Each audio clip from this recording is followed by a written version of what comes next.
অত্র জামিয়ার হেজ বিভাগের ছাত্র শিশু শিল্পী মোহাম্মদ জিলানী মঞ্চে আসবেন অত্র জামিয়ার হেজ বিভাগের শিশু শিল্পী মোহাম্মদ জিলানী।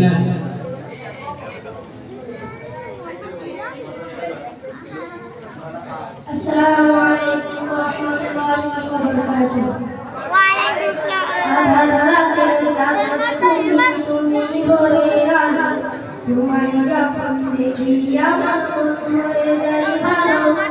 আধার রাতের চাঁদ তুমি ভরে আলো তোমায় যখন দেখি আমার মন হয়ে যায় ভালো। ও গো মা